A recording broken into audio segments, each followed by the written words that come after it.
campeão, Pedrão na área, e hoje a gente vai mergulhar de cabeça na saga mais ambiciosa e devastadora da Marvel Comics, Guerra Secreta de 2015. Se você pensava que conhecia o que era destruição em massa nos quadrinhos, prepare-se, porque Jonathan Hickman literalmente acabou com tudo que a gente conhece e cortou fora praticamente todos os personagens do universo Terra 616. Estamos falando de apenas cerca de 10 pessoas sobrevivendo de todo o universo principal da Marvel. É insano o que eles fizeram aqui, e ao que tudo indica, esse é o rumo que a Marvel vai tomar no UCM. Então já pega a pipoca que lá vem história.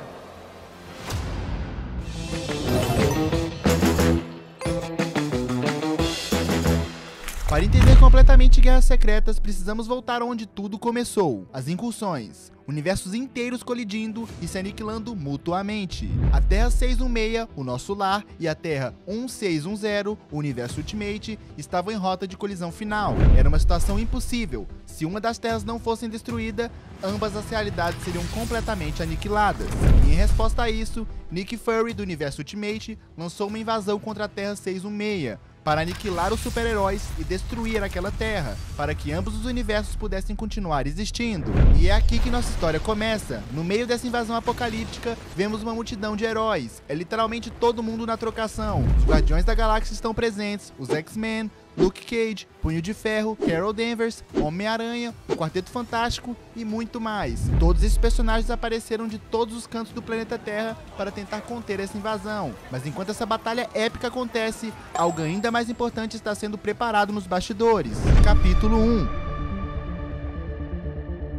Reed Richards e o Quarteto Fantástico estão organizando algo que pode ser a única esperança para a sobrevivência, uma arca da vida multiversal. Essa arca foi projetada para abrigar um certo número de pessoas, presumivelmente cerca de 60, que permitirá que todos esses indivíduos sobrevivam ao colapso do multiverso.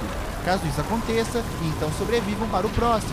E aqui chegamos a um ponto onde parece que nada pode ser feito. Muito tempo passou e tornou-se impossível destruir a Terra do Universo Ultimate sem destruir ambas as terras no processo, simplesmente devido à proximidade delas e ao fato de que se qualquer uma das versões da Terra fosse destruída, isso simplesmente explodiria as duas devido ao fato de que a explosão seria extremamente devastadora. Então o Quarteto Fantástico e o Pantera Negra efetivamente usam a Arca da Vida Multiversal para começar a alcançar os vários heróis que eles precisam, que os ajudarão a seguir para o próximo multiverso. Os seguintes heróis são coletados e continuarão a fazer parte do que veremos indo para o Battle Road. Peter Quill se junta a essa equipe, junto com a versão totalmente nova, uma versão feminina do Thor, seguida por Peter Parker, o Homem-Aranha, Carol Danvers e Ciclope, que basicamente retomou a Força Fênix.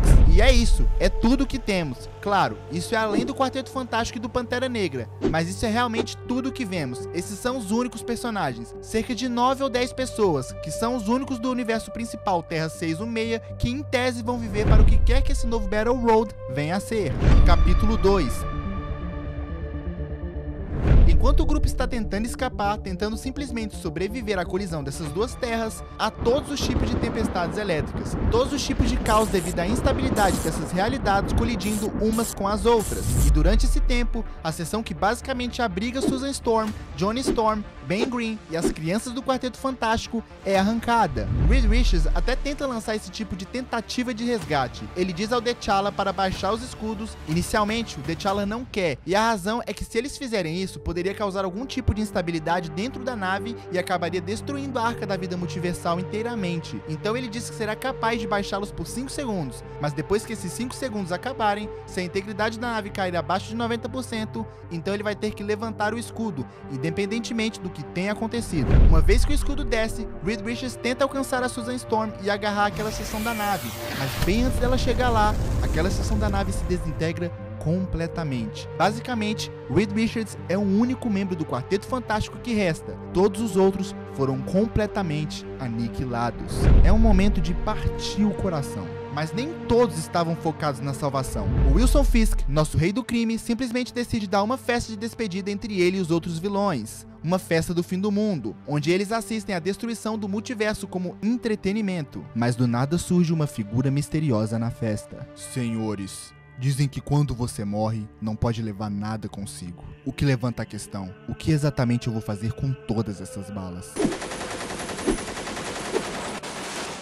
Frank Castle, o Justiceiro, transforma a celebração em um massacre, um último ato de justiça em um mundo que desmoronava. Capítulo 3.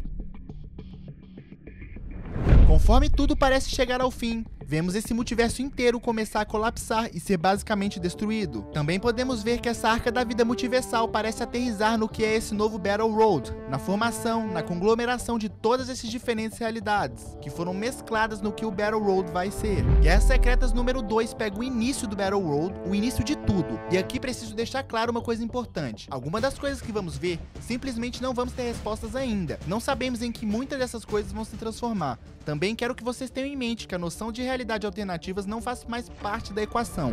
Não há mais Terra 616, não há mais Universo Ultimate, não há mais Universo Marvel Zombies, nada disso. Em vez disso, há simplesmente o Battle Road, somente o Battle Road. Começamos com um jovem que conseguiu levantar o martelo do Thor, que é basicamente nossa introdução ao Thor Corps, como é explicado por Odin Thor, que parece ser basicamente o líder do Thor Corps. O Thor Corps é essencialmente a força policial do Battle Road, e eles executam a vontade do deus do Battle Road, ou dessa realidade, que na verdade é revelado ser ninguém mais, ninguém menos que o Doutor Destino. Nós nos juntamos a Odin Thor enquanto ele leva esse mais novo recruta do Thor Corps em um tour pelo Battle Road. O que recebemos é esse tipo de história de origem onde antes da existência do Battle Road não havia nada, e então tudo veio à existência, presumivelmente pelas mãos do Doutor Destino. O que isso está basicamente nos dizendo é que o Thor Corps está praticamente inconsciente de qualquer coisa que tenha existido antes do fim do multiverso Marvel e do estabelecimento do Battle Road. Não sabemos isso como fato, isso apenas parece ser o caso. Mais do que isso, não sabemos se mais alguém do Battle Road acredita nisso. No momento, isso é simplesmente dado a nós. Essa parece ser a perspectiva do Thor Corps. Capítulo 4.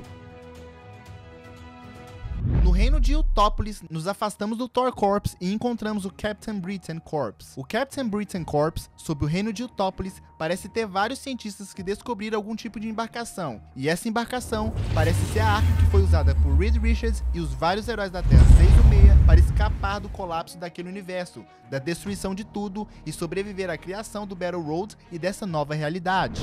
Daqui, nos juntamos novamente a Odin Thor e esse recruta enquanto eles chegam a Bar Sinister, que é o reino do Senhor Sinistro. Como eles basicamente existem para executar a lei do destino, é isso que eles estão fazendo. Somos informados de que Sinistro foi ordenado a aparecer diante do próprio Doutor Destino. Isso realmente parece nos dar uma grande quantidade de insights sobre o papel que o Doutor Destino desempenha como deus do Battle Road, no sentido de que parece que o Doutor Destino é realmente acreditado ser esse tipo de deus, porque o que acontece aqui é que Sinistro não faz nenhuma tentativa de recusar a ordem de aparecer diante do Destino. Na continuidade da Terra 616, Sinistro era apenas um personagem que realmente não recebia ordens de ninguém. Ele meio que fazia suas próprias coisas, mas nessa circunstância, quando ele é ordenado a aparecer diante de Destino, embora ele seja muito arrogante sobre isso, ele ainda assim vai lá.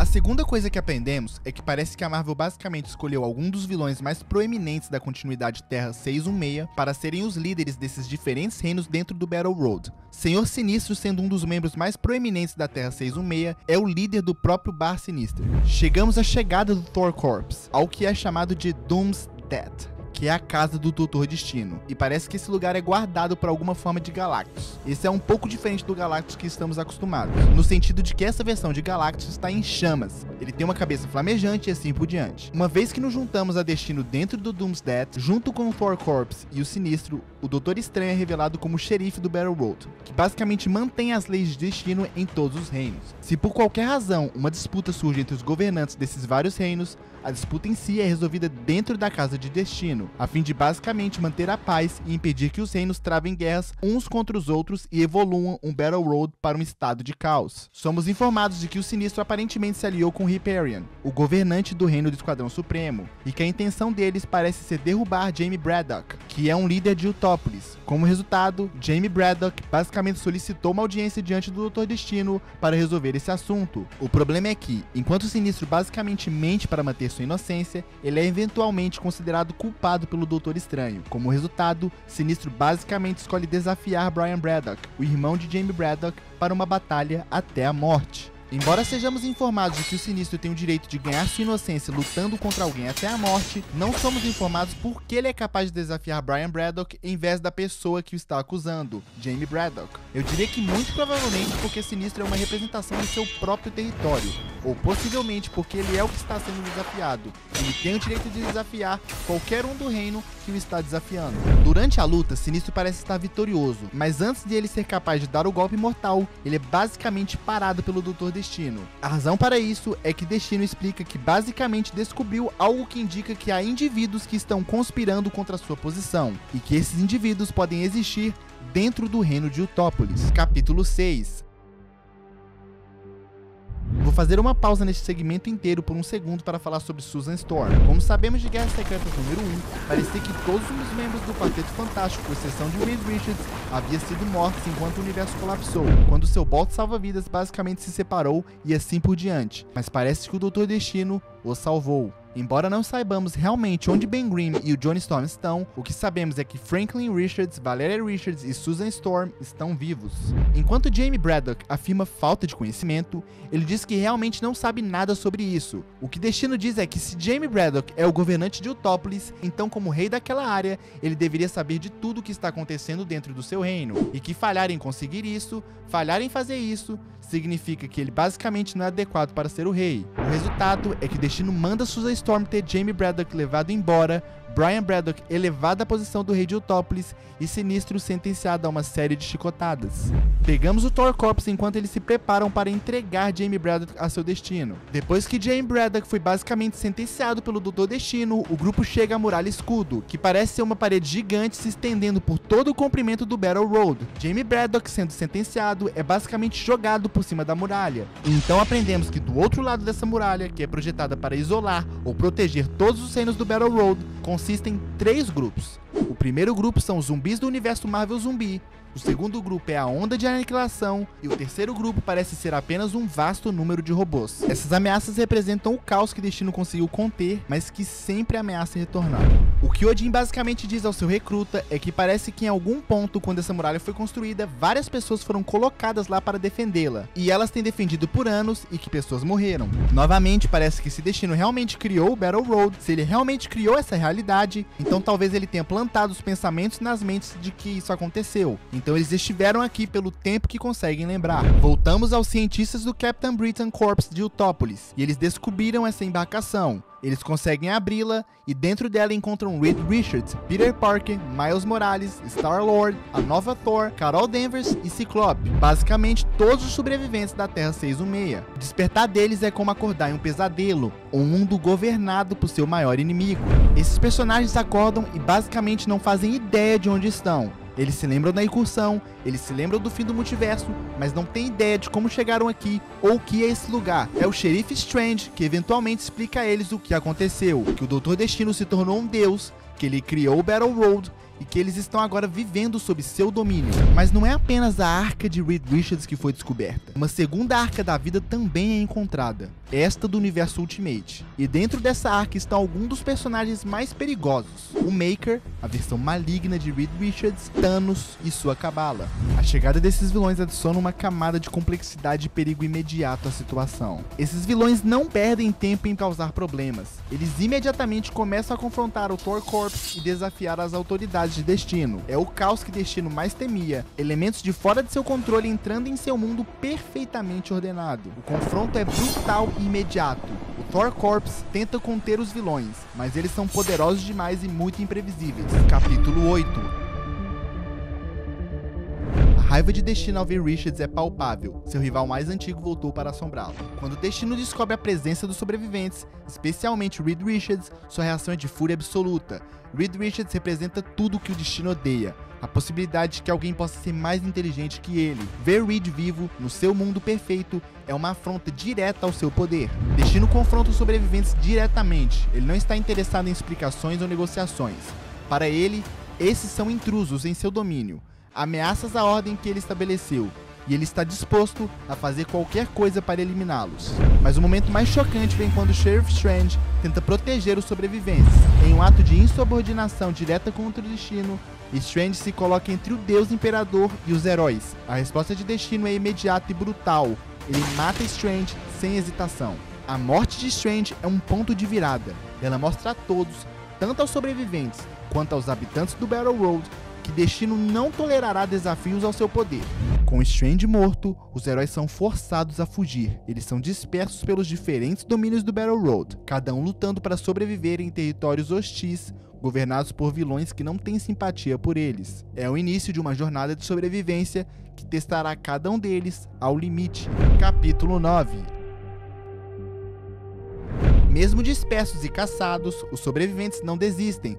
Lentamente, eles começam a se reagrupar, formando uma resistência clandestina contra o regime de Destino. Peter Parker usa suas habilidades de espionagem, Miles Morales, sua juventude e agilidade, Carol Danvers, seu poder e experiência militar. Reed está fazendo o que faz de melhor, usando sua inteligência para encontrar uma solução. Ele sabe que a chave para derrotar Destino está em compreender a fonte de seu poder. Conforme os heróis exploram o Battle Road, eles descobrem a verdadeira extensão da criação de Destino. Cada domínio é uma peça de um universo diferente, cuidadosamente costurada juntos para formar esse mundo patchwork. Há o domínio dos X-Men, o domínio dos Vingadores, áreas que lembram diferentes épocas e realidades da Marvel. O mais perturbador é ver como os habitantes de cada domínio vivem suas vidas, completamente inconscientes de que suas realidades são artificiais. Eles têm memórias implantadas, histórias fabricadas, vidas inteiras que são apenas ilusões criadas por Destino. É uma forma de controle absoluto que vai além do físico. É controle mental em escala planetária. Mas conforme a resistência cresce, eles começam a descobrir pistas sobre como Destino realmente obteve seus poderes. Fragmentos de memórias, evidências escondidas, testemunhos de alguns poucos que ainda se lembram da verdade, e o que eles descobrem é ainda mais impressionante do que imaginavam. Capítulo 10. A verdade é que Destino, junto com o Doutor Estranho e o Homem-Molécula, confrontou os Beyonders, as entidades cósmicas responsáveis pelas incursões que destruíram o multiverso. Esses seres de poder inimaginável estavam sistematicamente destruindo todas as realidades, e Destino foi o único que teve a coragem e a inteligência para enfrentá-los. O confronto foi épico e desesperado. Destino sabia que era uma batalha em que ele provavelmente não poderia vencer.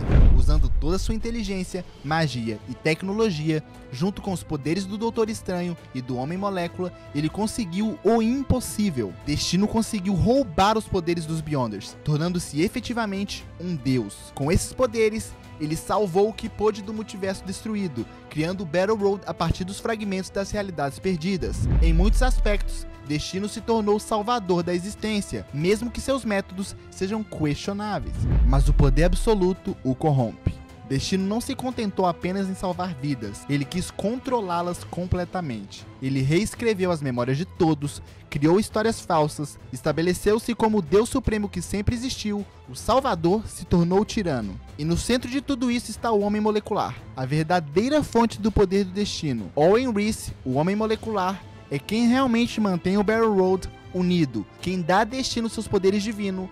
Ele é a chave para tudo, e os heróis começam a perceber que se quiserem derrotar Destino, precisarão encontrar uma forma de alcançar Owen. Capítulo 11. Com a verdade revelada, a Resistência formula um plano desesperado. Eles sabem que não podem derrotar Destino em combate direto. Ele é literalmente um deus, mas eles podem tentar alcançar o Homem Molecular, convencê-lo a retirar seu apoio a Destino, ou pelo menos criar uma distração grande o suficiente para que Reed Richards possa confrontar Destino em igualdade de condições. O plano é muito arriscado, mas é a única chance que eles têm. Se falharem, não apenas eles morrerão, mas toda a esperança de restaurar o multiverso morrerá com eles. É tudo ou nada, a batalha final entre liberdade e tirania, entre o caos e a ordem absoluta. O clímax da saga é o confronto épico entre Reed Richards e Doutor Destino. Não é apenas uma batalha de poderes, mas uma batalha de ideologias. Destino com sua onipotência e sua crença de que a ordem absoluta é necessária para a sobrevivência, Reed com sua inteligência e sua crença na liberdade, na ciência e na capacidade da humanidade de se governar. A batalha transcende o físico, é uma guerra entre duas visões de mundo, duas filosofias sobre como a existência deveria ser. Destino argumenta de que sua tirania salvou o que restou da realidade, que sem seu controle absoluto, tudo desmoronaria no caos. Reed contra-argumenta que uma vida sem liberdade não vale a pena ser vivida, que a humanidade deve ter o direito de escolher seu próprio destino, mesmo que isso signifique riscos. E no centro dessa batalha filosófica está o Homem Molecular. Owen Reese, que por tanto tempo foi manipulado e usado por outros, finalmente tem que fazer uma escolha. Ele pode continuar apoiando o destino e manter a ordem absoluta, ou pode dar a Reed Richards a chance de criar algo novo. algo melhor. Ele escolhe dar a Reed Richards os poderes necessários para recriar o multiverso. Não é uma decisão fácil. Significa abandonar a segurança da ordem de destino pela incerteza da liberdade. Mas é uma escolha que afirma a dignidade e o valor da vida livre. O Pantera Negra, usando a Joia do Tempo, consegue retornar ao ponto de incursão final. Ele encontra o mundo em paz, sem a ameaça da colisão. É um momento de esperança pura, um vislumbre de que o sacrifício de todos valeu a pena. A incursão foi impedida, as terras foram salvas. Miles Morales, o jovem herói do universo Ultimate, é enviado de volta com Peter Parker, suas memórias de guerras secretas intactas. Essa é a ponte entre as realidades, a prova de que o novo multiverso pode incorporar o melhor de todos os universos perdidos. E então acontece o impossível, a recriação do multiverso. Reed Richards, com a ajuda de Franklin e Owen, literalmente reconstrói a realidade do zero. Não é apenas uma restauração do que foi perdido, mas uma criação de algo novo e melhor. Um multiverso onde as possibilidades são infinitas, onde novas histórias podem ser contadas.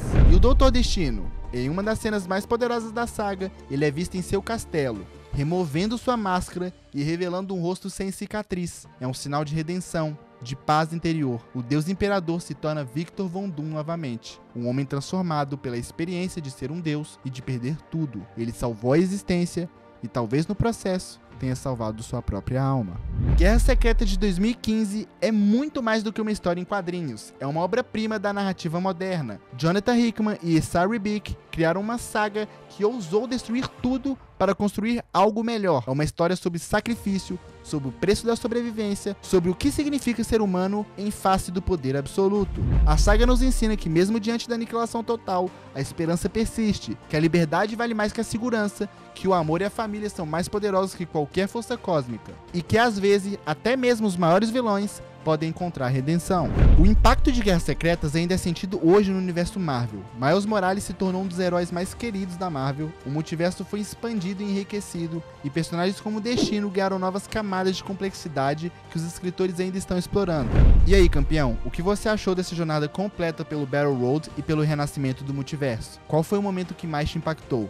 A morte de Strange, a redenção de Destino, o sacrifício de Reed Richards? Deixa aqui nos comentários, quero saber sua opinião. Se você gostou desse vídeo extenso e detalhado sobre as Guerras Secretas, não esquece de deixar o seu like, se inscrever no canal e ativar o sininho para não perder nenhum conteúdo. E se você quer mais análises profundas de sagas épicas da Marvel ou de outros quadrinhos, me conta nos comentários qual você quer por aqui. Obrigado por ficar comigo durante essa jornada épica, campeão. A gente se vê na próxima aventura. Fui!